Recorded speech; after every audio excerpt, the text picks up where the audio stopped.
That's new. Zoom just put that this meeting is being recorded in there. You know, they're probably getting a lot of complaints. I mean, you know, the little blinking red light is kind of a clue, right? Yeah. So people don't notice it, I suppose. So anyway, we've been talking, EJ and I have been talking about Mad River financing, which is a very simple concept, but it's amazing how few people really understand it.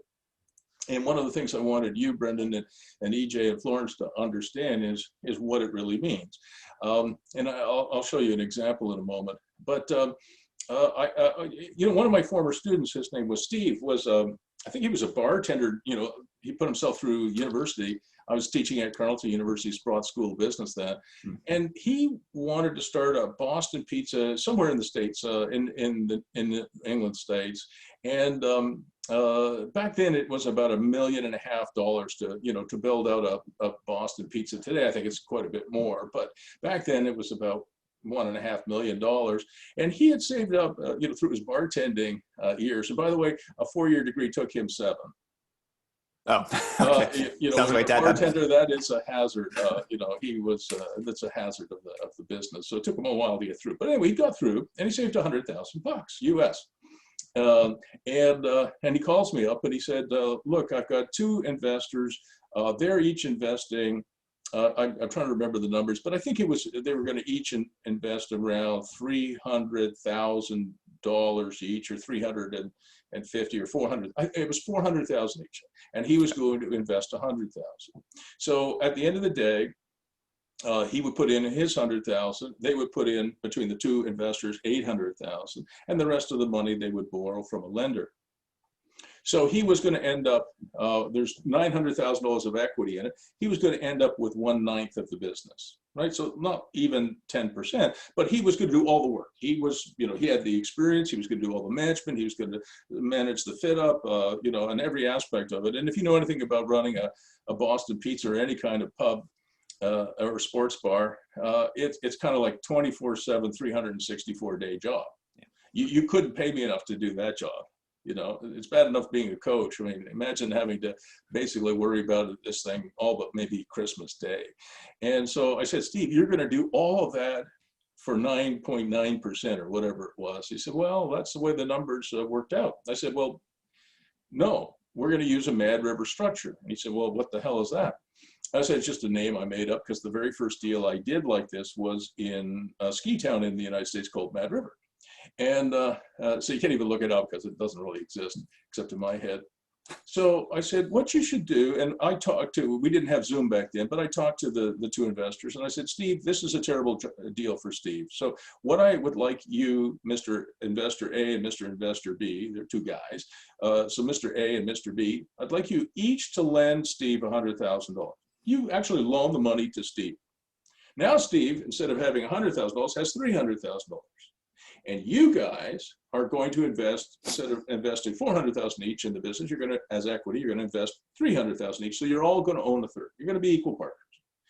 Steve's the managing partner, but you're all equal partners. And he owes you, Mr. A, $100,000, and Mr. B, $100,000. Do you understand how that works out, Brendan? So it's very simple, but it works like a charm. And they said, well, why would we do that? I said, well, if you don't do that, Steve is going to want. Because as his friend, coach, former professor, I don't want him to end up owning like 9% of this business. It's ridiculous for all the work he'll do. And so with a little bit of grumpiness, they agreed. And they said, well, how are we going to get our $100,000 back? I said, easy. When this business is a success, and it was, and it pays dividends, 50% of the dividends that would have gone to Steve will go 25% to A and 25% to B. Now, from Steve's point of view, think about this, Brendan. From Steve's point of view, really the business is paying back the $100,000 he owes each of those 2 guys. Yep. Not Steve. He doesn't have to reach into his pocket. And the reason it was only 50% of the dividends is I said, Steve, you can't give up 100% because, you know, you need to live too, right? So it worked out really, really well. And the investors, once they got the hang of it, they thought that was really, really good. And Shopify back in the day was going to get, I think the first tranche of investment money they took from a VC was Bessemer Ventures out of New York and Boston. And I think it was at $7 million US. And they wanted to, I think they wanted like 30% of the business. Can you imagine buying 30% of Shopify? I don't even know what it's worth, 50, 60 billion dollars. I don't know, I'm guessing 30 billion. But imagine right buying 30, you know, for $7 million. The three of us would do that deal in a hurry, right? If we could buy 30% of a $30 billion company for $7 million. And I said, I don't really like that deal. What if you were to structure it differently? 2 million would come in as equity and 5 million as debt. And I think that's what it ended up being. So that Bessemer they still did a very good deal. They still got, I think, 10% of the company, but not 30%. And the reason I sort of coach people in that direction, EJ and Brendan, is that, you know, how many 10% do you have in a business? You only have 10 tens. And how many 30% do you have? You only have 3 and a bit, right? So if you give out, you know, a lot of people think giving equity is like free, you know, oh, it's free money, I'll give out 30%, but you only have 3 of those to give out, right? And then you have almost nothing. So this Mad River financing, if you guys are bringing in investors, and as long as I'm coaching you, or even after I'm coaching you, I think that is one of the directions you should head in. Mm-hmm. Yeah. I actually, before this, did actually watch the introductory video about the Mad River piece with them. Oh, you're an expert. I didn't even need to say. No, just, well, I mean, Elaine did give me a few links to like. I'm just teasing you, brother. Yeah, no, I get it. But, you know, and I wanted to show you and we're going to go to the cabin in the woods thing that you wanted to go through. And then I know you're an avid golfer, and we're going to talk golf too before we finish. So we're going to do some fun stuff today. But I want to share with you a spreadsheet. Let's see if I can get it here. Yeah, here it is. And this is a spreadsheet that I did for a project that closed about 6 weeks ago. So let me share my screen with you guys. And EJ, you know, you know, because I'm a former professor, you know, unfortunately, I have literally endless stuff for you guys to study. So in a way, Brendan, I feel sorry for you in Florence. Because, you know, what I'm trying to do in my coaching practice, as long as I can, is I'm trying to give you a kind of a 3rd and 4th year university level understanding of real estate investing. And, you know, this sounds very self-serving, and it is. I'm probably the best real estate investment coach in the world, you know, in terms of giving you that level of understanding. I mean, there are other people who will teach you how to flip houses, for example. I don't do that. But what I'm trying to do in the few coaching sessions that we have together is kind of do a brain transplant for me to use. So again, I apologize about giving you too much homework. But this is one of the models that I've talked about, I think, to you, EJ, at least by email, called Main Street Makeovers, right? Right. And Brendan, this is what people are, a lot of, you know, I have about 2,500 people I put through my coaching practice in the 8 years I've been doing it. Not all of them one-on-one. Some of them are one-on-2 like this, and some of them are one-on 50 or 60 or 70. And I've got quite a few people in Canada and the United States following this model. It has been really good. It's a wonderful model, and it's very fulfilling to do. I'm doing a couple of these myself and with my wife. And I've got people, as I said, in Canada and the United States. And what we've been doing, Brendan, is we've been picking towns within an hour or two of a larger center. So within an hour or two of Toronto, or an hour or two of Los Angeles, an hour or two of Austin. So they're towns of, typically they have 30,000 to 85,000 people. So they're not real big cities, you know, they're quite small, but they show promise, and they're fairly close to major centers. So they're close to LA, or they're close to San Francisco, or Vancouver. Well, there's nothing really close to Vancouver, but you know, Toronto, et cetera. So this is one of the guys that I coach. His name is Viraj Tanna, and his business partner and life partner is Dale Keeler. And they bought this building. Can you see it on your screen? It's kind of small. Yep. It's called the Maze Mall, and it's in Belleville, which is about 2 hours from Toronto. So it's within the range that I kind of talked about. And this building is really ugly. It's called the Maze Mall. It's got this horrible aluminum skin on it. You know, the entrances down here, they look like they're built for, you know, very small people, you know, dwarfs or midgets. It's really ugly. But I wanted to show you, this is what the building used to look like. Look at that what it used to look like back in the 1940s or the 1950s and 60s, before people screwed up this building. And here's Viraj. This is about 3 or 4 days after he bought the building, and they had started to rip off this really horrible facade. You with me on this so far? Yeah. This building here has an absolutely fabulous facade, historic. I think the building is well over 100 years old. And you'll notice as well, look at what they did down here. You can see this is the neighboring building that has been renovated. It's called the Sans-Souci building. And you can see that these entrances are 14 or 15 feet high. It's, presents very well to the street, as opposed to over here on the left-hand side, which presents very poorly. But when we uncovered this, or when Dale and Viraj and his construction team, their construction team uncovered this, they noticed that somebody had stupidly, amazingly stupidly, had put a steel beam across here and had bricked in or blocked in the extra height. And once they had stripped out the metal cladding and they looked inside the building, once they got a hold of it, they realized that they were just like the Sans-Souci next door. They had 14 or 15 feet of height. So they'll be able to put some fabulous retail in here, and they'll have apartments above. All right, so that's kind of a Main Street makeover. You buy these buildings for very, very little money in the downtown location of a small town. In fact, we've had some people do it in towns as small as 10,000 people, but most of them are 30,000 to 80,000. And this is how the Mad River structure worked in their case. They wanted to do this deal, EJ and Brenda, they wanted to do this deal without any bank financing. Okay, because if you've dealt, EJ, you would deal with lenders all the time, right?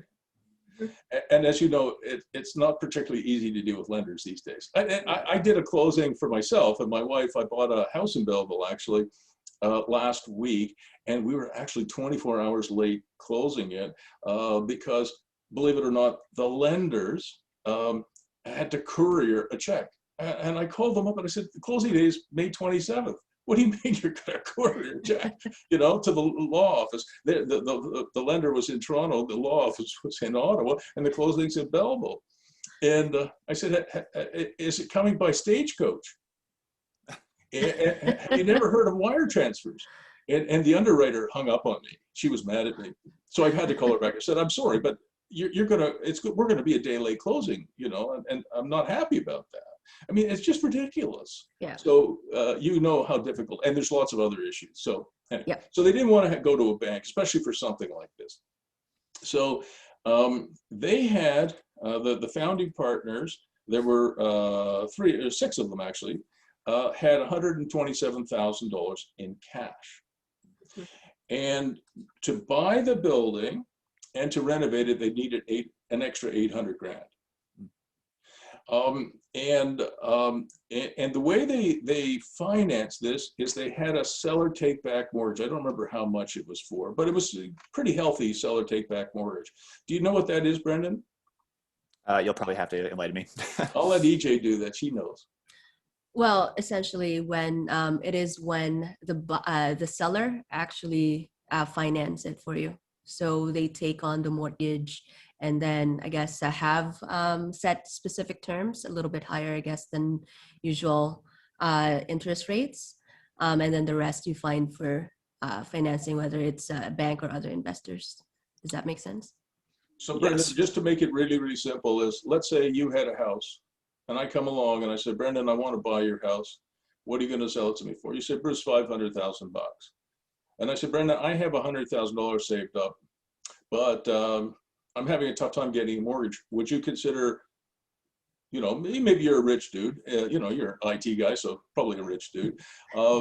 And you say, well, look, Bruce, I'll give you I'll lend you the money to buy my house. You give me the $100,000, I'll lend you the $400,000. So I don't have to go to the bank. You're my bank, basically. Do you understand that? Yep. And so hopefully over the next, 2 or 3 years, as maybe I animate the house, I add some new revenue streams, take in a roommate, put in a storage shed in the backyard, put a workshop in the backyard, you put in a basement apartment. I do lots of things to make the building better, and then I can get a regular mortgage, and 2 or 3 years from now, I can pay you back. And obviously, if I don't pay you back, you can foreclose or power sale and own the building again and keep my 100 grand. Okay. All right. So that's what it is. All right. So they got, I think they bought this building for about $750,000. It's a 12,000 square foot, 3-story building in downtown Belleville. So that works out to about, I don't know, $60 a square foot. If you know anything about construction, Brenda, you cannot build an unheated, uninsulated garage for $60 a square foot. Okay. Yeah. You cannot. So what a lot of people are doing, Brenda, you know, I'm going to stop sharing just for a minute so you can see my handsome face. So Brendan, a lot of people will go to a rich dad, poor dad, you know, course, which they pay a lot of money for, a lot more than EJ is paying for coaching, I have to tell you. And they go there, and within a few days of a rich dad, poor dad thing going on in my neck of the woods, which is Ottawa, I'll get, you know, 3 or 4 calls, and the calls all go like this. And EJ, you may have had some of these calls too. Yeah, my name's Bill. Oh, hi, Bill. Yeah, people tell me you're a really good, you know, real estate guy. Oh, thank you. Listen, I want to find, can you find me a 100-unit apartment building? I want to buy 100 units, and it has to make $100 a door, so I can make $10,000 a month. And it has to have really great tenants and really great property management, because I don't want to do any work. And oh, by the way, it has to be a no money down deal. And I go, oh, did you just go to a rich dad, poor dad conference? And they always say, how did you know? And I say, well, because if I found a 100-unit apartment building that produced $10,000 a month of free cash flow, and somebody would give me a seller take back mortgage, not for half of it or 3/4 of it, but for the whole thing, and it still made $10,000, do you think I would call you? Oh, I never thought of that. So they pay up to $30,000 US for that information, that course. Right? And you probably have had some calls like that, EJ.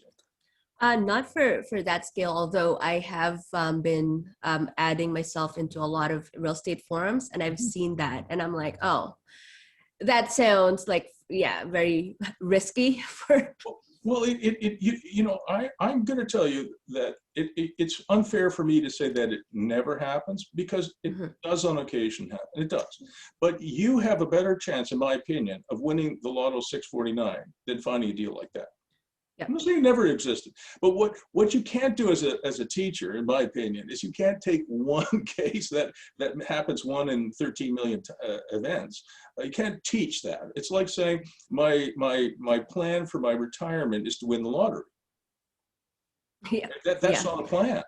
By the way, Bank of Montreal did a survey a few years ago. I think it was 2017. 34% of Canadians, their plan for their retirement was buying lottery tickets. Wow. 34%. That must have been in jest, though, right? No. Hey, it was a serious study. They went back and they checked their data, because it just seemed like silly. I mean, you know, people, do you smoke cigarettes, Brendan? I know. How about you, EJ? No. Can you imagine a habit that I came to you and I said, it costs you, you know, $10,000 a year and kills you? Yeah. That, Yeah. But people do smoke cigarettes, right? Yep. So you know, listen, with all due respect, that is really an idiotic thing to do, but still people do it. All right. So let me come back to this. I'll share my screen again. Whoops. So let me come back to this. So you understand what they're doing. So they needed $800,000 to help them with the cash they needed to close, and then to renovate the building. And what we did was we structured it this way. 68,000 of that 800,000 came in as equity.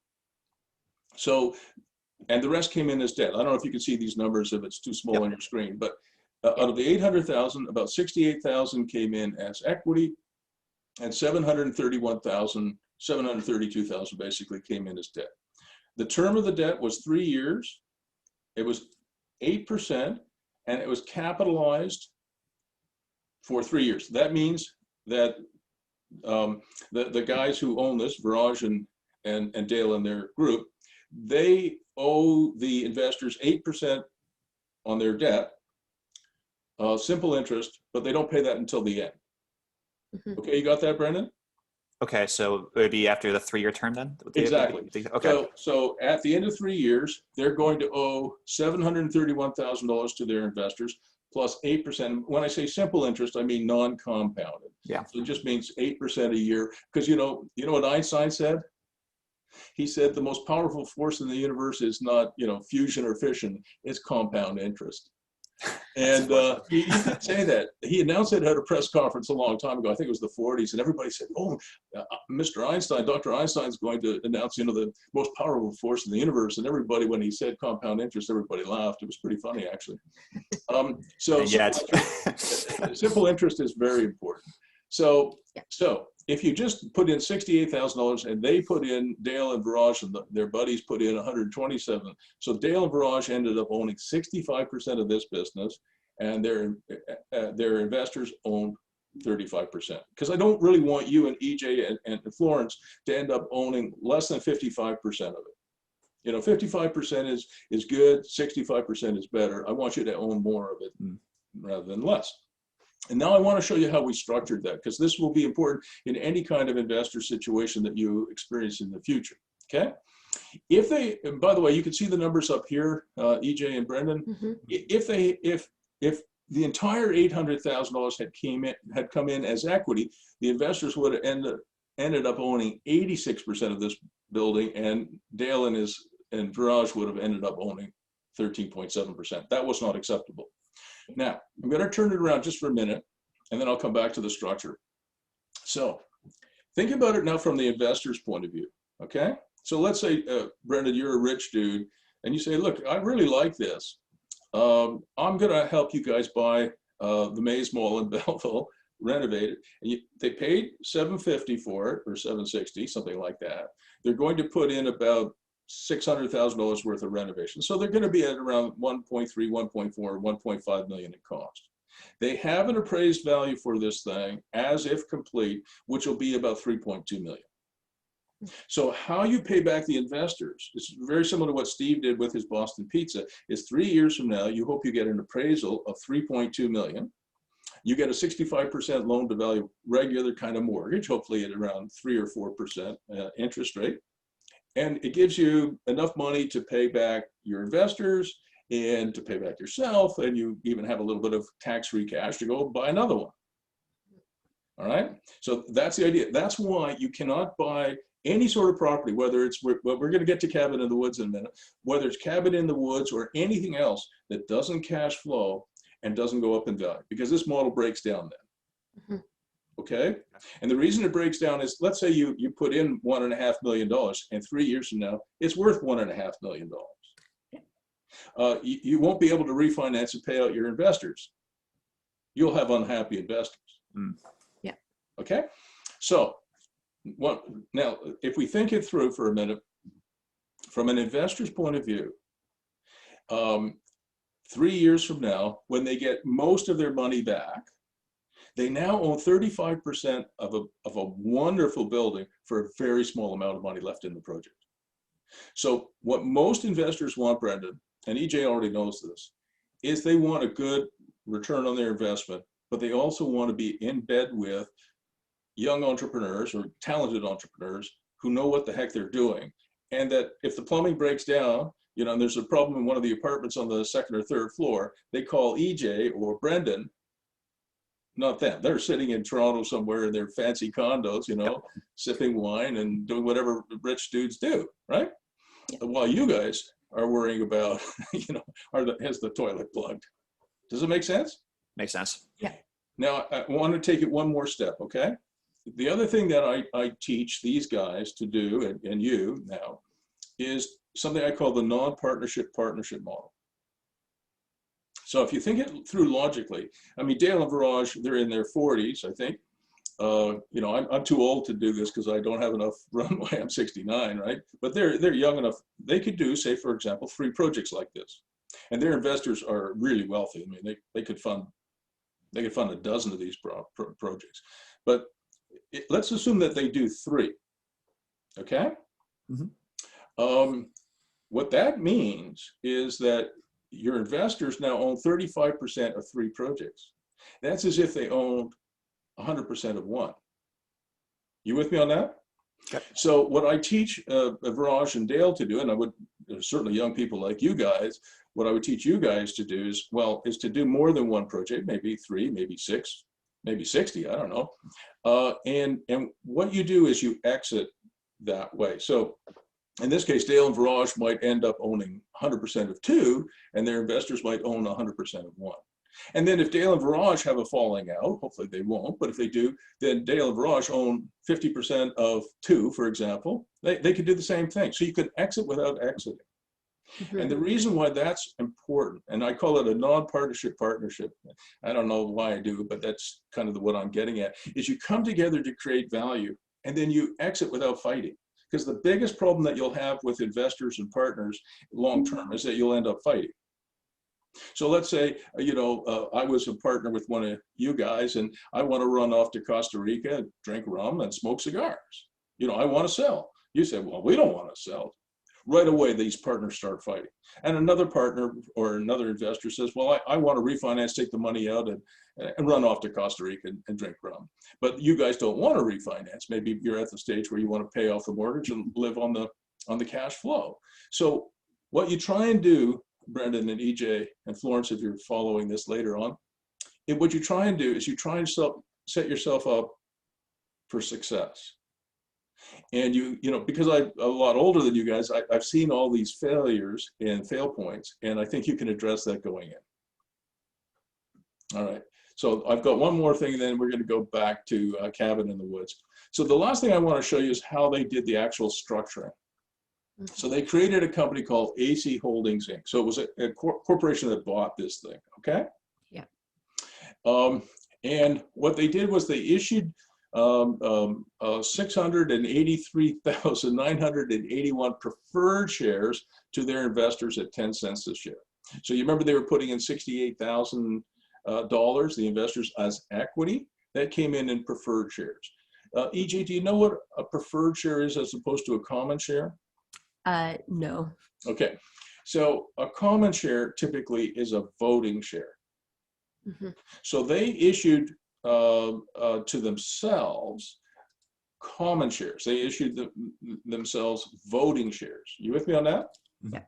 Because what you don't want is you don't want investors to tell you what to do. Yeah. Okay. There has to be one voice and one voice only. You can't have 10 people around a table trying to make decisions in this kind of thing that we're doing. So, and you explain all this to the investors. And I've had some investors say, well, I want to have a seat on the board of directors and I want to have votes. And I said, well, great, go find your own investment. Oh yeah, but I don't want to do that. It's a lot of work. I said, right, exactly. That's why you've got Dale and Viraj. They're going to do all the work, or EJ and Florence and Brendan, they're going to do all the work. But they're not giving you any votes. You are just interested in a return on investment. And, I have investors in projects of mine. What I do is I invite them to cocktail parties when we were allowed to have cocktail parties, right? Yeah. And I give them a dividend, or I give them a check, and they go, oh, it's great. But that's it. They don't have any say in the business whatsoever. And all of my investors and all of Viraj and Dale's investors don't want any say in it, right? Because that's what it means to be an investor. Having a say in it means you're a partner. And Brendan, you've got EJ and Florence as your partners. You don't need any others. Okay, so preferred shares, EJ, are non-voting, and common shares typically are. Your lawyer will explain that to you. So, and the reason it's 10 cents a share is that's just a made-up number. I could have made that. I'll change the spreadsheet here. I could have made that, say, $10 a share. Okay, watch. I'm going to hit the enter key. And so at $10 a share, investors would have got 6,840 shares, right? And I could make this the same number. I'll just go equals. And, oh, didn't work anyway. Okay, it doesn't matter. I'll go back to 10 cents here. But you can see, now, if you issue people 6,840 shares, it feels like you got less. Do you understand that? Yeah. So I said to Dale and Viraj, we're going to make it 10 cents a share because they're going to get like almost 700,000 shares. It just feels like you got more. It's just a perception. Yeah. Okay, I think we knocked that one. So you guys are getting the hang of how to do some of these deals, right? All right. Yeah. So can I go on now to talk about Cabin in the Woods? Yeah, absolutely. Yeah, because I was really excited when you said that, because I like this model. And as you know, I'm doing it myself. Yeah, I had been talking to Brendan and my sister about that for years, Brendan, like once in a while, but it's been an idea that I've had for a long time. It's been endless subject matter about this. It's a wonderful model, and I've got a lot of clients in Canada, the United States, EJ, doing it, and so far all of them are really successful. We haven't had any failures yet. You know, so I think the model is proven. The question is, can you execute? All right, so you guys know that ideas are cheap and execution is important. Like I can really execute. I have good ideas. At least I think I do, but I can really execute. I pay attention to detail. I don't let things fall off the table. I'm not too distracted by other things, you know, drugs or alcohol or whatever. You know, I pay attention. And as long as you do that, and certainly all of the people I'm coaching have been really successful with this model. And I liked it so much, I said, what the heck, I'm going to do one, right? Yeah. I mean, you know, I'm coaching people. I thought, oh, they're making a boatload of money. I'm going to do it. All right. So this is the model, Brendan. Buy a cheapo piece of dirt, add zero impact glamping bunkies, put it on Airbnb or vacation rental by owner, generate a ridiculous cap rate, see an increase in value, make some money. That's the model. Brendan, do you know what a cap rate is? I guess it's the finalized value of return, I guess. It's definitely ROI, return on investment. But I'm going to ask EJ. EJ, tell your Brendan's your fiance, right? Yes, he's my fiance. Yeah. Congratulations. When are you guys getting married? We are looking at October right now. It's really hard to plan. It's really hard to plan. I have to tell you, I have 5 kids, Brendan, 3 beautiful daughters and 2 really great sons. And my oldest daughter was going to marry Patrick Kerr, a really lovely young man. And they both wanted a big wedding, 350 people. We've been waiting for a long time. Yeah, we're probably just going to have a small intimate one. Yeah.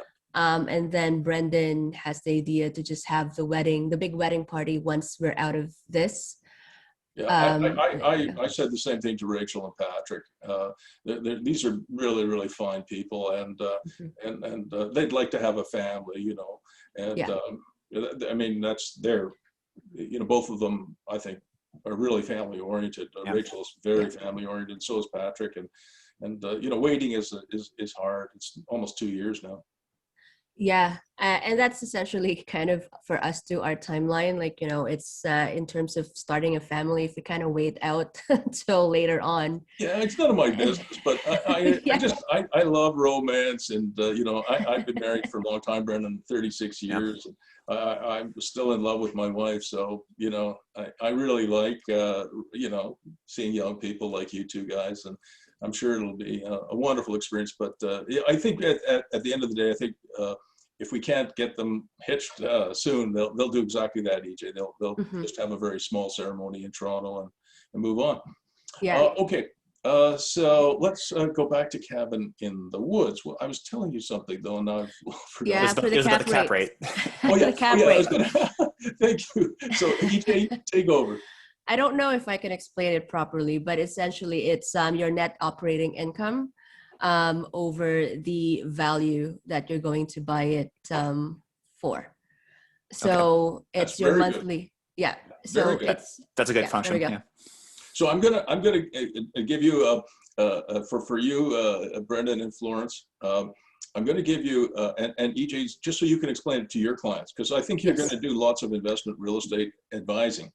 Yes. And you know, because that's what I do. I mean, to be honest with you, if you had a house, Brendan, that you wanted me to sell, I'd refer to somebody else. I'd be the worst realtor to sell a house, really. But if you were going to buy a 10-plex, then I could really help. So anyway, so what is a cap rate? All right. So here's how I explain it to EJ. It really works, I think. So Brendan, you are sitting on the couch tonight. with EJ. And you go, EJ, there's something under my cushion here. And you look under your cushion and you find $500,000 in cash. And that's a hell of a couch. Look at this, I got $500,000 here in cash. It sounds like a drug couch now. It sounds like a drunk couch. You know, no acid trips here, boys and girls. So anyway, you pull $500,000 out of your cash, out of your couch, and you and EJ go and buy a duplex. Okay, and that duplex it produces $30,000 of net operating income, as EJ said. Net operating income is money that you actually have in your hands after you paid all of your expenses, your OPEX, your operating expenses. So you paid your insurance, you paid your property taxes, you paid your property management, you paid repairs and maintenance, all the costs that you have, but it has nothing to do with a mortgage, right? Because you didn't need a mortgage. You had $500,000 in cash. You with me on that? Yep. So you bought a duplex for $500,000. It produces the net operating income every year, regular as clockwork, $30,000. So your cap rate, the capitalization rate, is simply $30,000 of net operating income divided by $500,000, which is 6%. Yep. And you say, well, you turn to EJ and say, well, it's good, we make 6%, but that's not really all the money in the world, right? 6% is not 20% or whatever. But for most people, Brendan, you know, if you took that same $500,000 that you found in your couch tonight and you put it in the bank, you might get 1 or 2%. Right? On your savings account. Probably less now, but yeah, it might be 0.8% or 0.9. But let's just assume it's 1%. So here's a skill testing question. You could buy the duplex for $500,000 and get 30 grand, or you could put it in the bank and get 5,000. Which one is better? I would probably go with the duplex in most cases. There you go. And so $30,000 is a lot better than $5,000, yep. Right? Now, if that was all you got from owning your duplex, that would be okay. But hopefully your real estate goes up in value, right? Mm-hmm. Maybe it goes up, let's say it goes up 3% a year. So really, if it goes up 3% on a $500,000 buy, that's another $15,000 that you got. Now, it's true, it's not cash, but it is value, right, that you own. Hmm. So really, the comparison is between the bank giving you $5,000 of interest and your house that you bought, your rental duplex, giving you $45,000 a year. So it's really quite significantly different. All right. Yeah. So that's the magic of real estate. Okay, and that's enough of that. All right. So the couch, that's all you have to remember, EJ. That's the couch. Okay. Couch. Yeah. All right. So I have here a little animation. This is the bunkie that I'm building. It's a 21-second animation.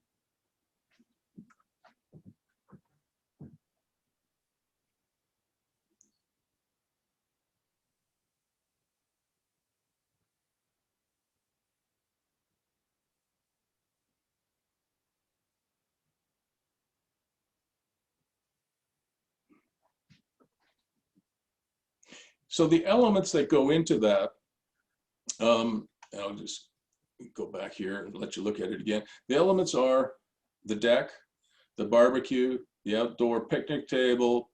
It's a 1-bedroom. You know, it's got a micro kitchen in it. It's got lots of windows. You know, so it's really basically a 2-room, 448 square foot bunkie. It's full. I'm just going to go to the next slide. It's fully winterized, and it's a 4-season cabin. All right. So I do not believe in having cabins, you know, bunkies that are good for 3 seasons or even 1 season. I want them available year round. All right. So the ones that I build are fully insulated. They've got in-floor heating. They've got internet. They've got large screen TVs. They've got lots of really cool stuff. So what I tend to do, and what I have been doing, is I've been buying lots that are super, super, super, super cheap. And the reason I buy super cheap ones is they've got lots of wetlands on them. They've got lots of floodplain issues. They've got lots of issues. So maybe you couldn't build a 2,500 square foot $1 million home on it, but you probably can build a bunkie on it. You with me on that? Yep. And so that's what I kind of do. And the other thing I like about buying something with a wetlands is I dig lots of ponds, all right? So you bring in a big diesel electric shovel, you know, those big shovels, and you can build, I built a very small pond here. You dug it with a shovel. It only took about 3 weeks to dig. And because it's low-lying area, it just fills up from underground springs. Mm-hmm. And so I'm creating my own waterfront. You sort of see the model? Yes. So when I'm buying a piece of property, I'm looking for the properties that no one else wants. I'm looking for the super cheap ones in the middle of nowhere that everybody goes, oh, yeah, don't buy that piece of, I don't want to say what they say, that piece of whatever. And I go, oh, but that's the one I want. And I love the wetlands because you have to apply to the conservation authority for, you know, for the kind of thing that we're doing here. But you know, you can make a good case for it. In my situation, I apply for a wetlands permit to dig a pond, and I call it a nature pond, which it is. I apply for a permit to add largemouth bass because everybody likes you know, bass. And these ponds that I've done, I don't know how many I've done now, but probably 10 or 11, maybe more, but something like that. Not 100, but 10 or 11. And I create my own waterfront. So you could buy a waterfront lot for, you know, $600,000, or you could buy a cheap piece of dirt like I did for 40 grand and create your own waterfront. You know, I rent the shovel for about $2,000 a day. It takes me 2 weeks, so I can create my own waterfront for $10,000 to $15,000. Mm-hmm. All right. Here is, I call these my lady die fish. I have my own lake, which I dug as well, by the way. It took me 17 years. I put with a permit from the Ministry of Natural Resources to transport live fish. I put live fish there. You can see this young fellow was fishing, and I took a picture of him. And I call them my lady die fish, Brendan, because I remember I stocked this particular lake on the day that Lady Diana died. So they're my lady die fish. And do you know what a composting toilet is, EJ? Yeah. This is probably the best composting toilet on the market, called the Seperatt. And I've got one in my garage now waiting for this particular bunkie to be finished. And it's really, really good. I think it has a fan in it so that it, you know, blows odors out, and liquids and solids are separated. It's really, really well done. And that's about a $1,600 investment. Not too bad. What's that? That's not too bad, because the ones that I've been seeing before, obviously well, I guess a few years back, they're pretty expensive, way more expensive than that. Oh, this is, in my opinion, the best, and it's about $1,600 or $1,700. My wife orders all the stuff. You know, she's our project manager. I'm just the guy who talks. Then we use a gray water system. Do you know what that is, EJ? So we don't put in a septic field. We just use gray water treatment. So you basically, you know, the water comes out of the sink, the water comes out of the shower, just goes into, you dig a pit that's about 6 feet deep. You fill it with different types of gravel, you know, different sizes. Okay. Yeah, and you just, your water goes there. Obviously not the toilet. The toilet, the liquids get evaporated, and the solids, you have to clean it out, I think, probably once every 3 months. Right? So we do that. And on our properties, what we do is we dig 2 gray water pits. So we have one, that's the main one, and then we have one that's an overflow just in case there's a little bit of extra fluid. All right, so we double it up. Then we add, this is a big part of what we do. We add what I call a playland. So all of these bunkies that I've built and I'm building now, they all have something. So I don't really like hot tubs. You know, if you're renting them out on Airbnb, hot tubs are a lot of maintenance. And I don't know about you guys, but I don't really want to be in a tub that 17 other people have been in that week. You know, so we put in barrel saunas. You can see the barrel sauna there. And we put in games like, there's a big NFL tailgating thing called cornhole, you know, beanbag toss. We do lots with outdoor ping pong. It's one of the cheapest things you can do, and people love that. We do outdoor bocce, obviously badminton and beach volleyball, and we do have some pickleball courts as well. pickleball. It's the sensation that's sweeping the nation. Yeah, it's unbelievable. I mean, Brendan, I play, you know, like I said, I'm 69. I play pickleball with my sons and grandsons, and you know, I can't play tennis anymore because I can't run worth a bean. But I can play pickleball because, you know, no matter how hard the boys hit it, I can run it down because it's slow. Yeah. Know what I mean? So my aunts and uncles, as well as my parents, are now completely into it. oh, it's a wonderful game, and I love it. The other thing that we do is we do a lot with things like this, which are council rings, right? Because people, young people like you and older people like me, really love bringing their guitars and their banjos and their harmonicas, having, you know, maybe a glass of wine or a beer, and putting a campfire in. So we do a lot with this as well. People, when they see this, people go, I'm coming back, right? And that's what you want. You want people who will come back every year. Yeah, so just a picture. So what you're trying to do, Brendan and EJ, is you're trying to give people a great experience. If you give them a great experience, they will come back and they will give you reviews that are worth their weight in gold, right? Yeah. So on this particular property that I'm developing right now, we put in some mountain biking trails. The other thing that we've done where we have more, we have some of these that we're developing, EJ, where people are going to rent them year round. Okay, and where somebody's renting them year round, and I'll explain. I'm going to stop sharing just for a moment. The reason we are doing the year round thing is we want a balance between peak revenues from Airbnb or Vrbo and stable, committed monthly recurring revenues. In technology, as you know, Brendan, committed monthly recurring revenues is the holy grail of every business. It is the holy grail, right? I mean, if you think about Microsoft 365, they have 400 million people, including me, paying like $10 US a month. You know, Their licensing structure, yeah. It's $4 billion a month. You know, you and me and EJ could do a lot with $4 billion a month in revenue. Yeah. You know, that's like $50 billion a year from Office 365. It's great. So that's committed monthly recurring revenue. So what we want is we want a balance between, you know, I mean, you know, Airbnb will give you $165, $200, $300, $400 a night. It's unbelievable for these things. People pay really ridiculous amounts of money for it.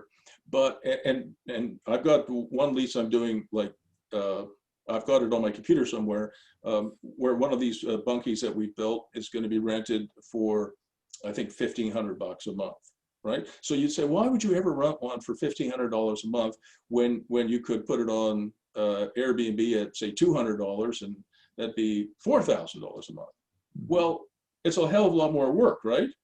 Airbnb is not without work, and revenues go up and down. So I want some predictable revenues, and I want some, you know, the cream, right? You want the cream and you want the whatever. Okay, is it making any sense? Yep. Yeah. One of the things I'd like you to do, I want you to think about it, because this may not be the right model for you, EJ, and your sister and your fiance. But if it is, I'd like you to visit with one of my clients. If you don't mind, write down his name. He's a brilliant young man. He's probably about your age, Brendan. His name is Brad Cartier. Brad Cartier. And he is going to open a really fabulous eco resort on July 1st. Okay, and I'll share my screen. I'll just show you what he's doing. And I sent this to you before. Oh, I gotta boot this up. Hang on. Yeah, oh, right. Yeah. No, this one here. It's Hammond Hill, so it's in the east end of Ottawa. And Brad, I coach Brad, and he's going to have, I think, 10 bunkies and maybe 20. I don't remember how many. And it's going to be a fabulous new resort. But I went through the same process that I'm going through with you, with him. And I said, Brad, I'm all in favor of you having these bunkies, and he's an expert, by the way, in Airbnb. He truly is. He runs like a technology company, Brendan, specializing in you know, Airbnb, and really he operates at a fantastic level. But I said, I still want you to have some of these bunkies that are leased out on a year-round basis for the stability. And he said, I got that, and he's going to do that. All right. So let's go back to here. So for the ones that are rented out on the year round, one of the things that we found really successful is kind of a back to nature thing. It's called Backyard Homesteading, which is a huge deal in the United States and growing in Canada as well. From 10,000 square feet, you can produce 1,400 eggs, 50 pounds of wheat, 60 pounds of fruit, 2,000 pounds of vegetables, 280 pounds of pork. We don't allow, by the way, any livestock, so that would be out, and 75 pounds of nuts. So we provide people with the area that they need in order to do something like this, and there's a lot of interest in that. These are clients of mine in Portugal, in a little village called Pinhao, and you'll find in Europe, backyard homesteading is everywhere. Yeah. But you don't have to go to Portugal to find it. This is Mike's Garden Harvest. He has garden plots in Orleans, so not far from you and me. Well, wait, you're in Toronto, right? No, we're in Ottawa. Oh, you're in Ottawa. Yeah, Where's we're in Florence? Ottawa. Is Florence in Ottawa too? No, Yeah. Florence is in Mississauga. Okay, so I wasn't 100% wrong.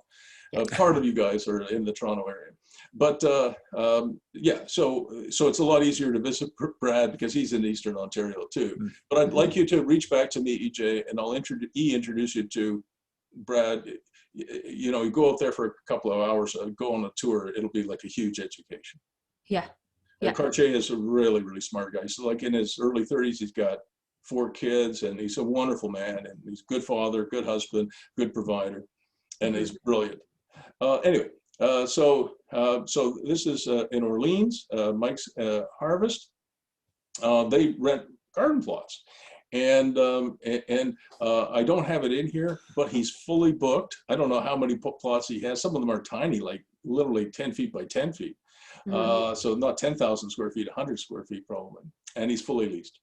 All right, here's some of the economics of what it could, what it could look like, depending on what kind of a bunkie you're putting in. If you buy the cheapest piece of dirt you can find, it's $40,000. Maybe it'll be more. You can buy a bunkie for $16,000. You could put a propane stove in. We do not put fireplaces in our units because I don't trust our guests with fire.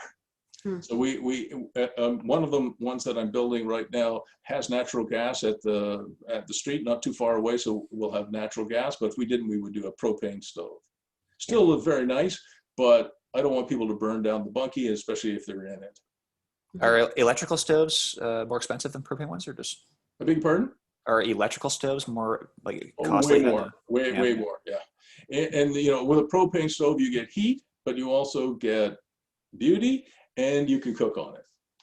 Yeah. All right. So that's what we do. We always put a deck. Decks are important. We have some outdoor furniture, indoor furniture. We do some, obviously, micro kitchen, wet bar, fridge, the gray water system, the electrical hookup. We always bring internet in somehow. The composting toilet, put down here 2,000, but we were actually a little under that. Gravel driveway, gravel building base. We had to put a culvert in, some contingencies. And so on this particular one, we had a cost of about $90,000. It actually is a little bit higher. We went over on some things, so it's probably closer to 100 grand. We put in revenues of $135 a night, but that was a gross underestimate. We're getting 165 in the winter, and we're getting over 200 in the summer. But anyway, at 135, we got about $32,000 a year. That's gross operating income. And then what, Brendan, what EJ was talking about earlier is the NOI, the net operating income after you've paid all your, expenses. Nothing to do with financing, right? It's as if you paid cash for this. So gross operating income minus your operating expenses. And I use this number, EJ, over and over again, 0.66. So it's just a number I pulled out of the air, but it's based on a lot of observation. Right. So what I do to get an estimate of the net operating income, I just estimate what the gross income is, and then I multiply it by 0.66. Because about 34% of every dollar you collected, doesn't matter, commercial, real estate, residential, seems to go out the window for property taxes, insurance, management, property management, repairs, maintenance, etc. Yeah, so it's just a rule of thumb. Some people are much better at this than I am, and some of them have their gross income might be 70% of their net operating income, or even higher, which would be great. But 0.66 is probably safe. So that gives you $21,000 a year of net income. So your cap rate is simply, Brendan, 21,000 divided by 90,000 gives you 23.7%. So in most stuff that I do, like I bought this house in Belleville, I mentioned, and closed last week. Yeah, and the cap rate on that might be 7%, which would be pretty good for a house. And I set a minimum bar for you and for me and anybody else I coach, whether they're in LA or in Ottawa or Toronto or Mississauga, of 6%. So don't buy anything that's less than 6. But if you can get a cap rate of 20% or higher, that is really very good. That's life changing. Yeah. Okay. And then EJ, I think you know how to do this, but if you're producing $21,000 a year in net operating income, and if the fair market value cap rate for this asset class in this location is 8.5%, then you can use this to estimate what its fair market value is based on income. Yeah. So you simply you do the reciprocal. You take the net operating income divided by the fair market value cap rate. You take the 21,000 of net operating income divided by the 8.5%. It gives you a value of 251,000. That's how you can make real money. And yeah, Bruce, this is just a follow-up question on that, because I know that this is on the income calculation.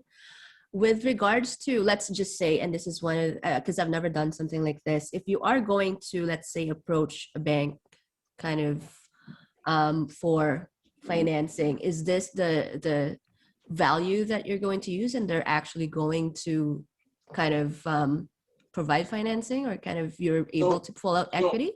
So probably not. Okay. So the biggest battles you're likely to have are going to be with lenders and appraisers.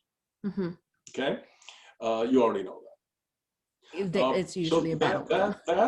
that house I bought is really a triplex I bought in Belleville. I bought it for $485,500. $485,500. I had to get an appraisal to satisfy my lender. So the appraisal came in at $486,000. So the appraiser gave me $500 over my cost. Nice of them, eh? Big of them.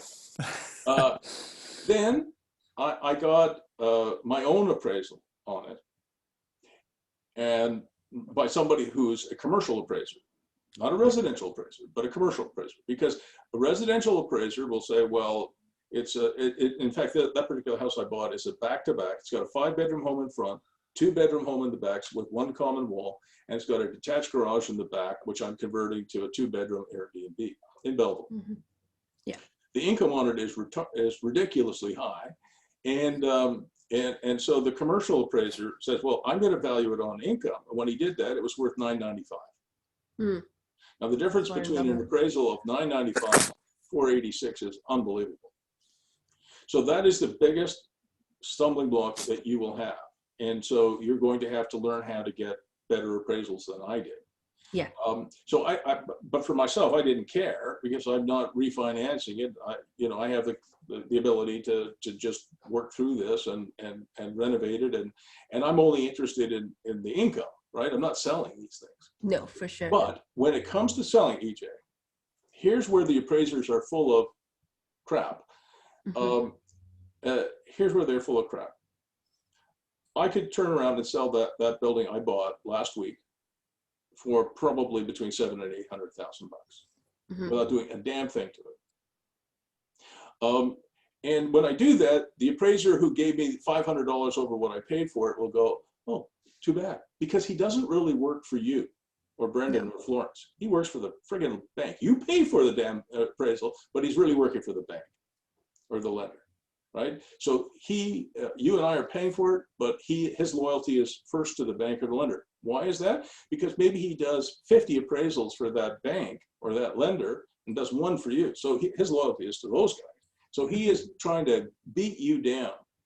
So what I do to get around that issue is I go shopping for appraisers and I go shopping for lenders. Now, on this particular closing, I got it for a very, very low price for a whole lot of reasons I won't go into it right now. But if I'd had more time, I would have fired. I mean, I would have got the appraisal. I would have said, "Thank you, you're fired," Mm-hmm. and I would have fired the lender as well, because the lender sicked this SOB on me. All right, the son of a gun. And so you know, if you give yourself a little bit more time than I had, I mean, I put the offer in. It was like a 3-week closing. I had no time, right? But if I'd had more time, I would have fired both the lender and the appraiser. I got another lender and a better appraiser. I would have gone shopping. So that's how I deal with it. And you can deal with it too. So Yeah, go ahead. it's more like when you are actually going to sell it that, because I was just kind of thinking if we can, obviously with the 20% cap rate and like what you said earlier, you have cash flow. 100%. Yeah, and this is, yeah. So exactly, you got it exactly right. So this model for you, because you're a realtor, Mm-hmm. what I like about this model is what I would do if I was EJ is I would do 6 of these. Right. And I would sell 3 of them and I would keep 3 of them. Got it. Yeah. Because think about EJ, the realtor. EJ gets a buyer commission when she helps Florence, and not paid by Brendan and Florence or you, but paid by the seller. You know, you're a realtor. Like on that building we bought in Belleville last week, I got a commission on it, right? Yeah. Yeah. You know, you have to do a disclosure form. You know that, right? Yeah. In Yeah. my disclosure form, I say this is a well-located piece of real estate. It could go up and down. Mm-hmm. And what seller doesn't know that, right? So I'm disclosing, but you know, really, it's no big deal. At least I don't think so. And so you get a commission as a buyer. So let's say you did 6 of these projects in the next 2 years. You get the buyer commission, and then you and Florence and Brendan keep 3 of them and sell 3 of them. So you get 3 selling commissions. This is how you create your own clients in real estate. Yeah. And guess what? When you sell your first one, you know, so you bought it for $100,000, you sell it for $250,000, you made some money. So you as a realtor made some money when you bought it as a commission, when you sell it as a commission, and you as a partner made some money, right? So you're making money 3 times. Brendan and Florence are only making it once. Yeah. Okay. Well, that's okay. Yeah, and that's fine. So let's say you made 150 grand on this. So if you did say 6 of these in the next 3 years, and you sold 3 of them, and you made 100,000 each or 150,000 each, you'd make $300,000 to $450,000 of extra cash. You've got to pay some taxes on it, but you'd make some cash, and you'd end up with 3 that you could own. Yeah. So your cash engine is the sales, and your wealth engine is the retention. Yes. And so, Brenda, what I teach is something I call the BARF strategy. You can see it at the bottom of the screen here. BARF stands for buy, animate, refinance. That's what you're doing, okay? Animate is the term I use by adding new revenue streams. In this case, your new revenue stream is your little bunkie, all right? All right, so that's the model for you. And the first one that you do, EJ, Mm-hmm. You'll do it. You'll run it for maybe a few months or a year. Yeah. You'll prove the income. You'll put it on MLS. Some investor or just a nice family will come along and say, "This is awesome, man! I got this cutest little bunkie ever. I got a little pond here. Got all these games here. I don't have to do anything.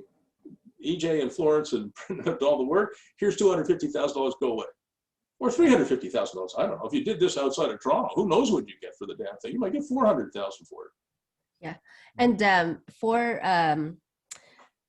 do you, because I know that in your last talk you mentioned that you were only allowed to build 2, I believe, in your Yeah, so it depends on the jurisdiction and your relationship with the local town or township or county, your relationship with the conservation authority. There's a lot more to this model than you know. I mean, I wish it was as simple as it is, but you do have to get permission from the conservation authority, which I got. You do have to get permission from the local town or township or city for a building permit. So if you have a good relationship in Ottawa, you are allowed to have a principal residence and a coach house, even in the Yes. rural area, Yes. as long as your rural lot is 2 acres or more. Got it. Yeah. All right. Yes. So don't buy anything, even if you're in Rockland Township or somewhere outside of Mississauga. Don't buy a rural lot anywhere in Ontario less than 2 acres. Mm-hmm. All right, because trust me on that. They'll say, "Oh, look, you can buy 3/4 of an acre right on this lake." You know, there's so many regulations and rules now on rural areas, and not to mention cities as well, that you need the extra space.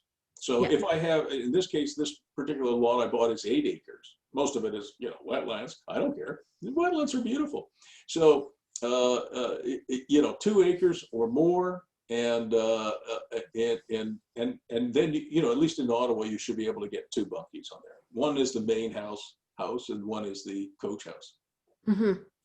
Yeah, I figured. Yeah, I got it now. Yeah. Okay. And I this slide here, EJ, talks to exactly what you just raised. What if Prof. Bruce added a 2nd, 3rd, or 4th bunkie on his 8 acres? In my case, I can only build 2.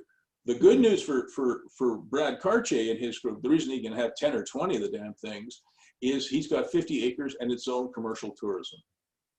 Right. Right? Commercial tourism, I don't know how many he's going to end up with. I think it's 50 acres.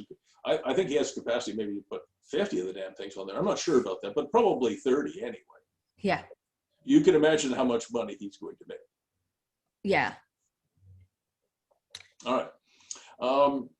Okay, that's enough of this. I'm going to get out of this one here, and I want to just go back to this. So you're gonna reach back to me and talk to me about Hammond Hill when you're ready to go on a tour. And if Florence is coming to Ottawa sometime in July, if she has the time, you all 3 of you guys should go visit with Brad. Yeah. So this is another one of my clients. This is a different model. It's called Cabinscape. I mentioned this to you. So their model is a little different. This is John Lochner and his wife. They have them all over Ontario now. You can see here, and they're growing at a fantastic rate. These are beautiful, beautiful cabins. I mean, let's see if I can get them any bigger here. I mean, they're just little. They're smaller than mine. Like they're like 165 square feet or something like that. And you can see that their rents start at $189 and go up from there a night. Yep. Right? And you can see during the holiday week it's $229. This has been a blowout success for John and his wife. But their model's different. So here's how the model works. Their model, okay? Mm-hmm. They actually build these cabins, okay? Right. And, they're absolutely beautiful. And they go to landowners. They don't buy their property. They rent the land from landowners. Mm-hmm. And I introduced John and his wife to Paul Murphy, who is the owner of Calabogie Peaks. Do you know Calabogie Peaks? Yeah. Okay. And what John does is he pays the landowner $500 a month in land rent. I think he has to pay plus HST. So $500 a month plus HST, and he plops these things. He takes care of the building permit. He takes care of all the marketing. It's just $500. Now, Paul Murphy at Calabogie probably has 800 acres. How many of these cabins could you put on 800 acres? So he and his wife started with 5. So they're paying Mr. Murphy and Calabogie Peaks $2,500 a month to locate 5 of these cabins. And they are year-round, okay? So obviously in wintertime, people will go skiing at Calabogie Peaks. In the summertime, they can go golf and go swimming, whatever else. So they're beautiful cabins. And Brenda, do you have a calculator there? I can pull it up, yeah. Okay. So 5 of these cabins at Calabogie Peaks, and we'll use the lowest number, times $189. So 5 times 189. Yep. He's booked literally year-round, 20 nights a month. So multiply by 20 and multiply by 12. What do you get? 226,800. Right. So I think his income from his 5 cabins is over $200,000 gross. Yeah. It's incredible. And if you think about it, he's paying Paul 30 grand. Right. He didn't have to buy any land. He got into the business in a big friggin' hurry. And if you think about it, Brendan, they have, I don't know, probably 20 of these now across Ontario, on the way to, I think, 1,000. But imagine if you could make $200,000 with 5 of them, you could probably make you know, like $1 million or whatever with 30 of them. And if you had 1,000 of them, well, you can just add up the numbers. It's not Shopify, it's not Amazon, but it's pretty good. How do they deal with the with the eco resort earlier? Because you're in one location, I think I can kind of like understand how they deal with property management. But for something like this that you have all over the province, do they hire someone locally or? So what they do is, like, for example, my wife and I run a number of Airbnbs, right? Yeah. Some of these bunkies now, we've got some in Belleville that we have on Airbnb. So in every location, what we do is we hire local cleaners. Right.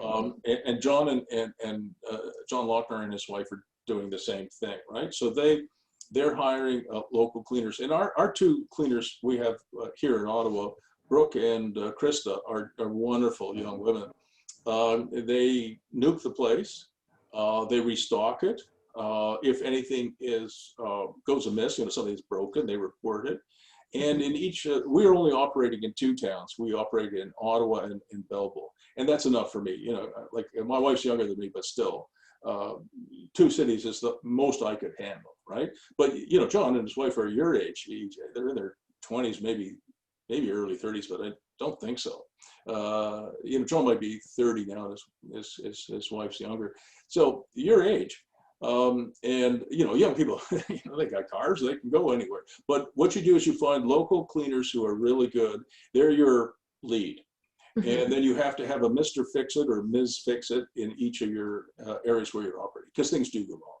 Right. Yeah.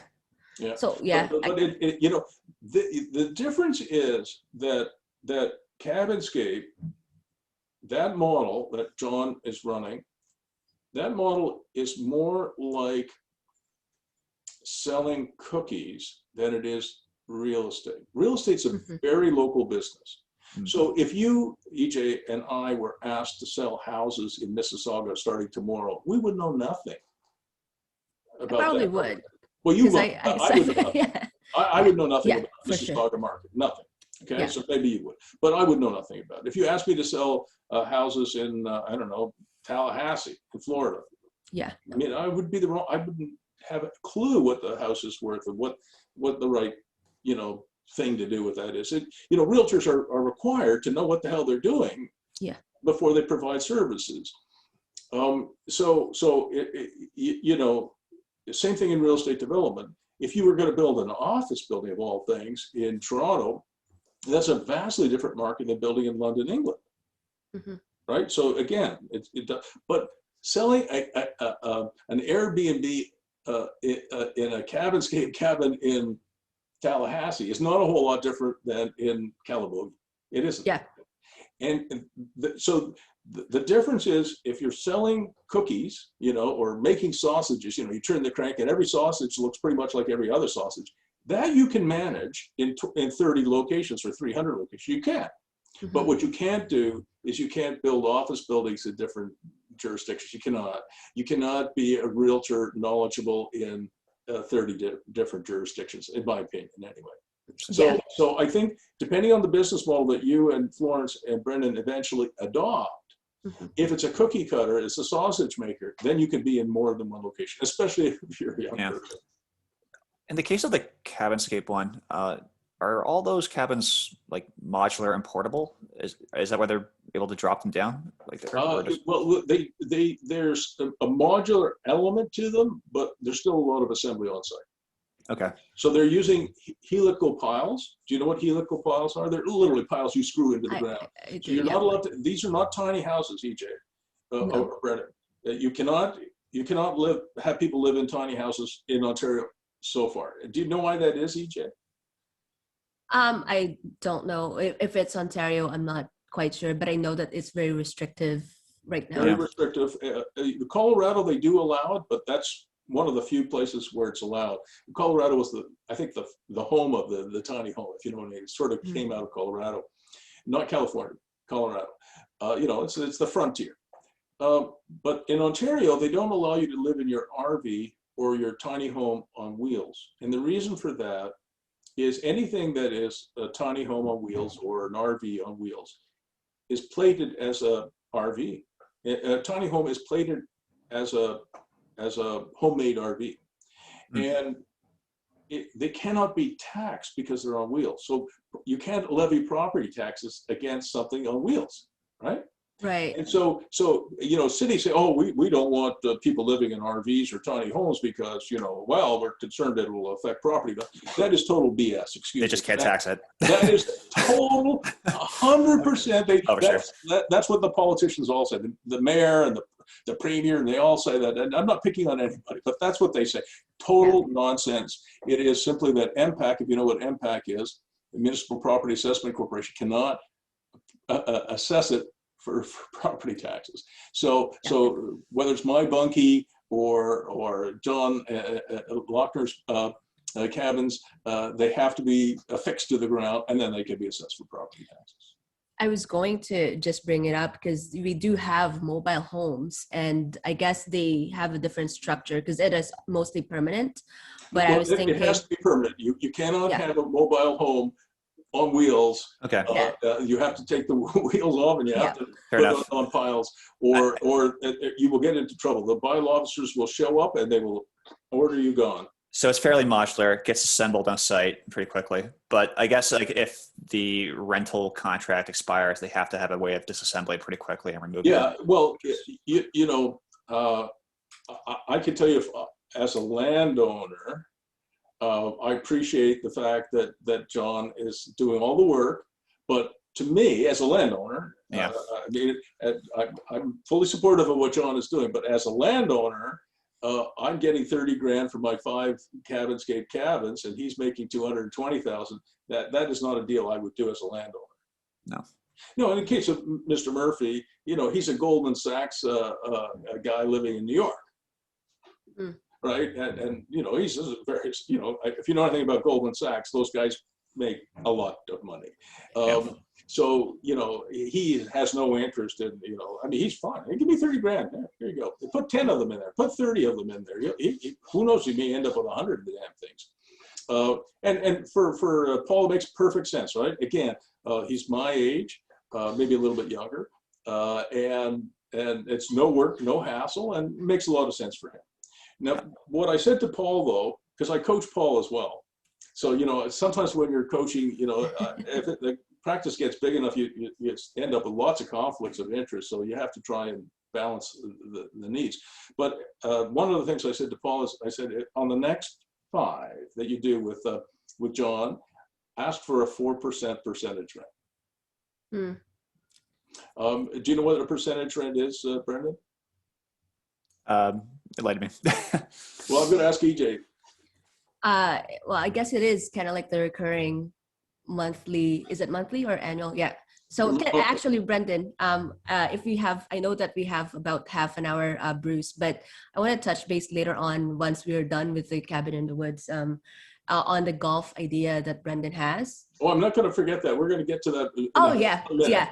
Because that was one of the things, I guess I'll just jump in quickly, because that was one of the things that basically Brendan brought up. And I actually, well, it's pretty good. It's a pretty good idea in terms of kind of like leasing the space, extra space to coaches or instructors for golf and getting a percentage of what they basically charge to their student or something like that. Right. So you're on the right track. So we're going to switch to golf now, okay? Because otherwise I get in trouble with EJ. I know EJ's got a very strong mind. You already have figured that out, right, Brendan? Yes. He's chop, man. My wife is exactly the same, by the way.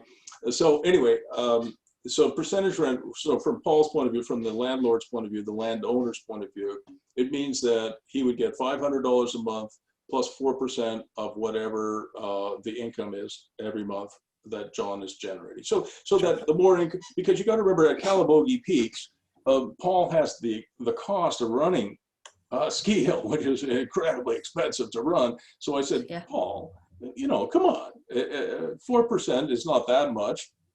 It'll give you, so the more successful John is, the more successful you as the landlord would be. $500 a month is great, but why not have a percentage? So as John's business grows, your revenues will grow too. Mm-hmm.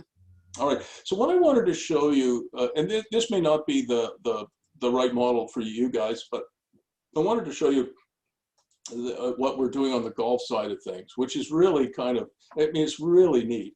But there was something else I was going to ask you before I got into this. Shaddilac. Oh yeah, I was going to mention one of the neat things about what Brad Cartier is doing, and this will really be neat for you, Brendan, is when you go in and see Hammond Hill, Hammond Hill is literally up on a hill. It's 50 acres of commercial tourism, and you go down the hill. Guess what's down there? A golf course. Of course. So the Hammond Golf and Country Club is down here, and Hammond Hill is here. So the bunkies will be. They're going to. By the way, they're digging a pond, so there'll be a pond here. But you can bundle together. You know, Playland. You can bundle together rounds of golf. They've got a what do you call it? A craft beer. Place like they make craft beer. So they have craft beer. They've got a restaurant. They've got a golf course, and now they're adding this stuff up here. So, but what I want you guys to do is I want you to try one project. I don't want you to try and do what Brad is doing. Brad's been at this a long time. Yeah.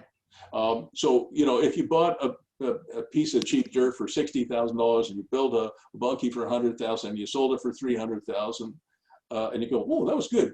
That's the kind of thing that I think you guys could handle easily between the three of you. You make a little bit of money on the commissions we talked about, on the sale. You kind of, oh, let's do it again. And then you're off to the races. Yeah. So what I teach people to do, Brendan, is to crawl, walk, run, fly, not jump off a 500-foot cliff. Yeah, fair enough. Okay? No, I won't help you do that. Okay. But I want to show you this model, which it does involve golf, believe it or not. So this is a client of mine in Waterloo, which is a fabulous town. And his first name is Shaddy. And I liked his name, so I call this the Shaddilac Workspace model. Okay. It's a riff on Cadillac. Yeah. So, Cadillac. So what he was looking at was this really, really, really old, skinny industrial building in Waterloo. And it had been on the market for, I think, 300 or 400 days. And Waterloo is a very hot real estate market. Hotter, I think, even than Ottawa or Mississauga or Toronto. It's really super hot. But this building had been on the market forever. And EJ, you probably have already figured out about me is I like to buy things that no one else wants, right? Mm-hmm. And that's what I want you guys to do. Like on this cabin in the woods model, if that's the direction you go in, I'll certainly help you with it. You're gonna find excuse my language, but the shittiest lot you can possibly find, but with all the elements that I talked about, nature and wetlands and all kinds of stuff that nobody else wants. Mm-hmm. So this was a building, and when I saw it, Shaddy brought it to my attention. I said, Shaddy, you ought to buy this building.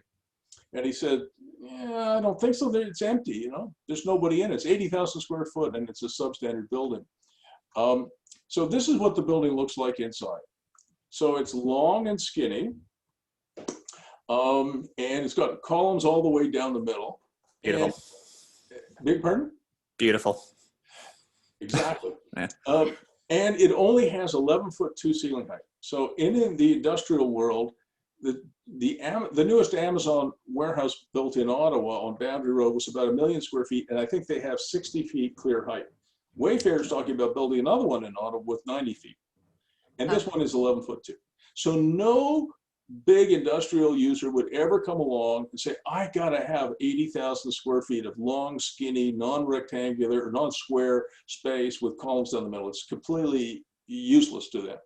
So Shaddy said, why, even if I could get it for free, I'm just buying the property taxes. I said, no, I got a model for you. I said, what we're gonna do, or what you're gonna do, is you're gonna put small workshops in here. Because millions of Canadians and Americans are developing side hustles. I've been working in this area for 6 or 7 years, and I've got one myself. I've done one of these myself. It's a phenomenal success. So I said, you should buy this. And so he did. So this was Shaddy. He drew it up. It's a long, skinny building. It's perfect, divided up into small workshops, 400 square feet, 800 square feet, 1,200 square feet, 1,600, and 2,400. And the small workshops don't need 60-foot clear heights. They're fine with 11-foot ceiling heights. They don't need the big ceiling heights. So about a week after he bought this, he started going in there with his crew and dividing this building up into small workshops. And you can just see they're busy building them here. Yeah. Okay. This is like exactly what I've Beg kind of pardon? mentioned. This looks exactly like what I mentioned in the discussion. I think so. Yeah. And here's an old stat. This is from 2015. 1.5 million Canadians are self-employed, many of them over age 45, people like me. More than 500,000 Canadians into the ranks of the self-employed every year. That was 2015. Last year, we had 8.2 million or 8.3 million Canadians on the CERB benefit, the Canadian Emergency Response Benefit. A lot of those people, including one of my daughters, said, to hell with this, I'm going to start my own side hustle, which she did. So here's what he did. He divided this thing up. The average size of the workshop, I may not have this exactly right, was 800 square feet. He ended up with 100 workshops, rented them for about $1,000 each, ended up with net income of over $1 million on a building he bought for $1.2 million. That would be like, EJ, you and me buying a house for $500,000 and being able to rent it out for $500,000. It's incredible. Yeah. So he bought it for 1.2 million because nobody else wanted it. It's like $15 a square foot, less than a doghouse. And he did some renovations. He ended up with about 2.2 or 2.3 million in this thing. And at a fair market value cap rate, this thing is probably going to be valued probably at the end of this year, somewhere between 10 and $15 million. I can't give you a better estimate than that, but somewhere in that range. And he's probably going to be able to take out, you know, $5, $6, or $7 million of tax-free cash out of this thing within 2 years of buying it. Wow. But what I wanted to show you was this. Okay, this, I'm going to stand up for this one. Hang on. So this was right in your wheelhouse. So this is, I had nothing to do with this one, Brendan. So Shaddy calls me up and he tells me, you know, he's about your age. You know, how old are you, Brendan? I'm 34. Yeah, he's exactly your age. He's 34. He's an unbelievably brilliant developer in Waterloo. He's very successful. So he calls me up. He says, Bruce, I like to golf. I said, oh, okay. I hate golf, by the way. And the reason I hate it is I'm so bad at it, Brendan, that I just, I don't like to do anything I suck at. So. I will let you know that I also was terrible at golf, but I had nothing better to do this past year. So what is your handicap? Worse enough that it's probably not worth mentioning, but don't mention it. It doesn't matter. But I was a pretty good hockey player. Played college hockey, and yeah. you know, but I could not make the adjustment from a hockey shot to a golf shot. I just couldn't, and I never had time to learn. So there you go. So I'm really bad at it. But Shaddy really likes to golf. But of course, in Canada, you can only golf for like the 3 days of summer we get. So so he wanted to buy a golf simulator. But Shaddy is a true entrepreneur. He said, you know what I'm going to do, Bruce? I'm going to take 2 of my workshops and combine them into one, 1,600 square feet. Mm-hmm. And I'm going to put in there some comfortable couches, you know, some large screen TVs, a wet bar, a dartboard, a pool table, you know, a ping pong table, and my golf simulator. And he said, I'm going to get a free golf simulator. So I said, well, what are you talking about? He said, well, I've talked to a bunch of my pals, and we're going to create a little club in there. I said, oh, what a great idea. So his cost of membership was $182.50. He's going to have 30 members. He gets about $5,500 a month. His operating expenses is just me, 34%. He's getting from his 1,600 square foot workshop, he's getting $3,600 a month in income. So even more than if he just rented it out as a workshop. Yep. And he's a free member, and he has a free golf simulator. Mm-hmm. Amazing. Yeah. So one of the things you could do, and I think I have it in here. Sorry, I cut you off, EJ. I'll shut up now. Oh, no, I was just going to ask, I'm just throwing this in probably the wrong time but you can come back. I'll just ask the question right now. But in terms of kind of like for something like this, would it be better to rent a space or actually own the space? Well, either one is good, but this model, just between us, we'll call it, again, you can't Google it because it doesn't exist to Google. We'll just call it the Shaddilac model, okay? Yeah. I don't think he actually calls it that because he doesn't want to get sued by Cadillac. But, you know, amongst ourselves, we call it Shaddilac. One of the things, you know, you guys have to think about all, I mean, I've got at least 50 of these business models worked out, right? So I don't want to shoehorn you into the cabin in the woods or Shaddilac or something like this. I'm here for you, but it's your agenda that drives this, right? So you got to think it through with your sister and your fiance. But either one is good. Like you could definitely rent some industrial space and create a club. And if you're interested in this, Brendan, I'd introduce you to Shaddy. You know, like this guy's just like, I think he's a genius in real estate. So this was the first one that we tried. And this one, EJ, was literally in the middle of nowhere. Mm-hmm. This is in fact, I should go, just give me a second here. I should boot up a Google map and I'll show it to you if I can find it. Just to show you what, this is ridiculous. So this is in Canada. EJ, you live downtown, I think, right? No, just McKellar Park. Oh yeah, okay. Yeah. So this one is in Canada, and I want to show you this. Oh, look, it even has my sign up. You can see here it is. Can you see that? Yeah. Yeah. Okay, so Awesome. so this is Google Maps, obviously, and I'm just going to pan around, okay? So when I say this warehouse building is in the middle of nowhere, I'm going to prove it. It's Aikens Road. See, it's a gravel road in the middle of nowhere. Look at this. There's not. There ain't nothing, nothing around it. So this building, let's see if I can move down the road a little bit, get a better view of it. Yeah, there it is. This building was for sale by Modern Niagara, which is an HVAC company. Brenda, do you know what HVAC is? Heating, ventilation, air conditioning, I think. That's right. Yeah. So Modern Niagara was in this building for a long time. And Modern Niagara is a very successful company. So they grew out of this and they built themselves a brand new, huge building. But this one is very similar to the Shaddy's building in Waterloo. So this is Canada. And this one is even worse. It only has 10-foot to ceiling heights. The one in Waterloo had 11 feet, you know, a whole foot more. And this thing was for sale for, I think, $900,000. And I talked to 3 of my clients, Warren, Beatty, Chris Miller, and Mark. And I said, you guys ought to buy this thing. And they said, it's 20,000 square foot substandard warehouse in the middle of nowhere. Why would we buy it? I said, because I have a model. And the model was to divide it up into small workshops. And I'll see if I can, I don't know if you can see it here. So it has 2 of these coverall buildings, an 18,000 square foot warehouse here. And can you see the old farmhouse sort of poking here? Yep. All right. So let me go back to my slides now. See if I can find, oh yeah, here it is. So this is the very first one where we tried this micro workshop thing.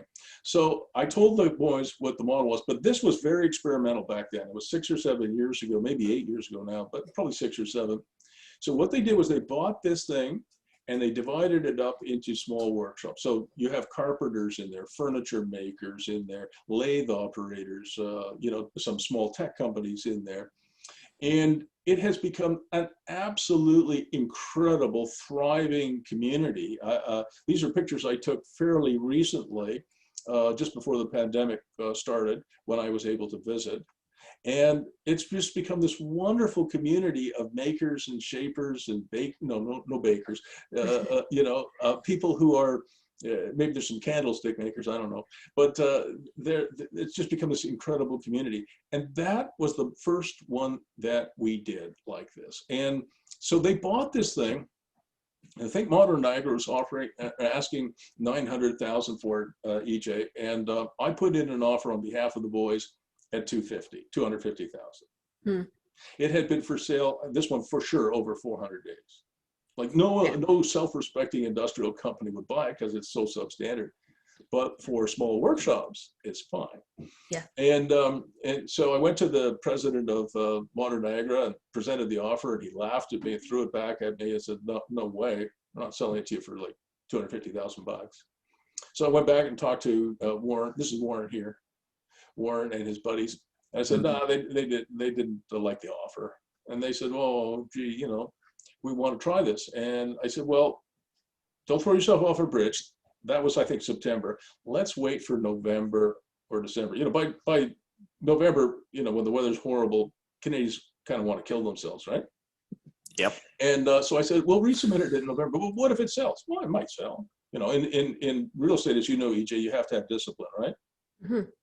So I said, you don't make money in real estate when you sell. You make money when you buy. If you buy stupid, you'll never make any money. So you're not paying $900,000 for this. No way. So I went back, and it was probably early December, and I said to the president, look, have you sold it yet? No. Have you had any offers? No. Well, you should sell it to the guys. Get it off your plate. I mean, you're a huge company. You know, you do $300 or $400 million a year. Whether you get $10 for it or not, this isn't going to make any difference to your financial statements. And they've got to do better. I said, well, they'll offer $251,000. I didn't even have to call them for the extra grand. And he said, that's all? I said, well, okay, $1,500 more, $251,500. And he was a little gruff, but he accepted the offer. And it has been a phenomenal success. They've got carpenters in here, as I said, and all kinds of others. So they bought it for just over $250. They've got the warehouse, it's completely full. They've got the 2 coverall buildings completely full. The farmhouse is now rented to an environmental company. It produces gross income of over $300,000. Net income of over $200,000. It's probably worth between $3.5 to $4 million today. Mm-hmm. Wow. And so what I'm saying to you is, if you're willing to at least think about something like this, what you might do is you could experiment, Brendan, in a couple of ways. One, if you found a building that you could buy like this for $250, buy it. Because, you know, I mean, what can you can't, do you know what a townhouse costs these days in Canada? It's close to 600 right now. 700 grand now. 700? Yeah. Okay. You know, so I mean, you know, to me, people are buying $700,000 townhouses in Canada. That is crazy. I wouldn't buy one. You know, maybe a 2.5 or 3% cap rate, Brendan. Yeah. I mean, you just keep your money in the bank. That's probably better. No hassle. So I don't know what the cap rate is on this one for the boys, but it wouldn't surprise me if it's 30% or maybe even a little bit higher. You know, I mean, it's really Makes really sense. great. But anyway, what you could do is you could find a building that nobody else wants. One of my clients, by the way, bought an old school down south of Ottawa, about 40 minutes south of Ottawa, that nobody wanted. It was like a 10,000 square foot school, and he converted it into where he just stores cars. And his cap rate on that is probably 20 or 30%. Another client of mine bought a 450,000 square foot industrial building, 450,000 square feet. That's big. It's like 10 acres or something like that under one roof. It's the old Nestle building in Chesterville. He bought it for $550,000, $1.25 or $1.35 a square foot. When that came across my desk, Brendan, I called up the realtor. I said, that must be for lease at $1.35 a square foot. No, he said, that's what we're selling it for. I said, oh, good. I'll be down there with a client of mine and you know, this afternoon. And he bought it, 450,000 square feet with, I think, like 40 acres of land. You know. And again, he's filled it up with all kinds of makers and shapers and candlestick makers in Chesterville. I mean, it's just incredible. I mean, it's the old Nestle plant, and Chesterville's a cute little town. So one option is to find one of these buildings in the middle of nowhere that, you know, an old school that nobody's using, or the old Nestle building that nobody wanted because they couldn't imagine what you would do with it, or the Aikens Road situation. The other alternative, which EJ is on, which I like as well, is you could go to somebody who's having trouble leasing an industrial building. Maybe it's a substandard building. And you say, look, I'll take, you know, the 1,500 to 2,000 square feet you need for your golf simulator school, or club, call it a club. Yeah. But you might also take a little bit more space.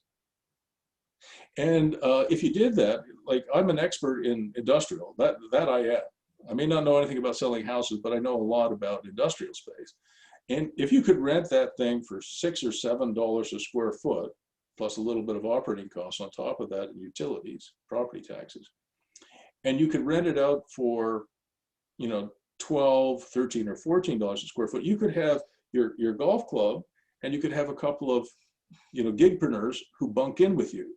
So you would be in your lease, you would have the right to establish your club, your membership club, and I'll introduce you to Shaddy if you're interested, and he'll tell you how to do it because he's already done it. And you could have a couple of gigpreneurs, and then once you have experience doing that, if you like it, then you definitely go buy your own building. Right. Does that make sense? Yep. Yeah. That's So that's it, guys. Yeah. I hope that was helpful. yeah, it was actually. Yeah, very. Yep. We had all these questions when we were walking once, and we were just like, off the top of my head, I'm like, I'm going to ask Bruce about it, Yeah. essentially. No, but I mean, I'll help, Brendan, I'll help you with this. I'll walk you through every step of the way, because in your lease with if you do lease some space, you know, you can get some free rent. You can get some tenant inducements. You can get some cash, usually from the landlord, to help you. Mm-hmm. You can get some free rent, but you also have to put in there things like you have the right to sublet. So you become a sub-landlord, right? Okay. Yeah. Right? You know, it's just like a sublet of an apartment, but you know, you have the landlord, you're the tenant, but when you sublet, you become the sub-landlord. Yeah. So, but all of that has to be in the lease, because if it's not in the lease, you're not allowed to do it. And landlords have you know, it's in the lease, or if it's not in the lease, you're screwed. So, I mean, I do know how to, I could walk EJ and you through it, no problem. Yeah. Mm-hmm. In the case of like Shaddy's like building right there, did he it seemed pretty well centered actually in Waterloo. Oh, it's a fantastic building. Yeah. You know, there's some other issues with it too, which is why it didn't sell. I think it had some environmental issues, which, you know, Shaddy was able to manage around. But, you know, I mean, I have a lot of experience dealing with environmental issues too. And as long as you have insurance on it and you have an environmental report from an engineering company that allows you to manage around the problem. But that it is a subject for another session. Yeah. Yeah. Dealing with environmental issues, you know, again, I have a lot of experience doing that. It's not something I can do in 2 minutes. Mm-hmm. Well, I guess hopefully this is something that just out of curiosity, for the maker spaces, how long did it take him to kind of get up to for the leasing for that one? Well, it was pretty quick, I think. You know, I have a much smaller building. It's only 4,500 square feet. But I had an industrial building in Ottawa, which was completely vacant at the beginning of the pandemic. I didn't know what to do with it. And then I thought, well, wait a second. Shaddy's dividing it up into little, and then the Aikens Road boys. So I took this 4,500 square foot building and I made workshops, each as small as 200 square feet. I think the smallest is 220, and then 400, 500. I've got one that's 700 or 800, one that's 1,000, rented like that. I mean, within about 2 or 3 months after I completed the renovations, the entire building was filled. But that's only 4,500 square feet. But I'm telling you, I mean, just ask your friends, EJ, you're a young person. Yeah. You know, one of my daughters, Jessica, was laid off from her job. She said, to hell with that. I'm not going back to work for somebody else. She started, she is a designer, and she loves clothes. So she's now an Instagram talent, and she has some seamstresses working for her, and she has her own workshop, and she produces wonderful, like, high-end clothing for mostly young women across North America. So, you know, in my building, I've got a lady who makes handmade soaps. I've got another lady who makes furniture out of wood pallets. Then they've got Jessica with her seamstresses making beautiful clothing. That's my daughter. I've got, like I said, I've got a welder. I've got a boat builder. I've got a carpenter. I mean, there's no limit to I've got a dog trainer. Talk about a club. One of my workshops, Brendan, I rented to a very nice couple that do dog training, dog obedience, and it's like a club. They, you know, the dogs get together. Yeah, that's amazing. with the That's funny. trainers and the parents, so to speak. Yeah. You know, I mean, so there's no limit to creativity. You know, Mhm. one of the things the Bank of Canada governor said recently was that the Bank of Canada, the governor of the Bank of Canada, said that he expected Canada's economy this year to bounce back from the pandemic and grow around 4%. And he said, we've raised that to over 6%. And he said, the reason for that is that it has amazed people at how Canadians and Americans as well, and other people around the world, have found workarounds around the pandemic. And he said the amount of ingenuity and innovation and technology that we're deploying in Canada and elsewhere is incredible. It's like a 50% increase, and that is all because people like you and frankly people like me are doing stuff like we're doing. Mhm. So I Yeah. have a recording of this, EJ. Yeah. I will download it to my computer, upload it to YouTube, and it'll be on your computer, you know, in your email at some point. Yeah, sounds So good. one thing though that I want from you guys is a midterm or mid-month report. Mhm. So I want you guys to think about what the business model or business models you want to do, whether it's these two or others. I Yeah. need to hear from you in the next couple of weeks, and you know what it is that you're doing. Okay. Okay. Yep. And guys, it's been really great to see you. And Yes. Brenda, it was a real pleasure. I hope to get to know you better soon. Yeah, house to tail. Thanks, Bruce. Thank See you you. guys. Have a good one.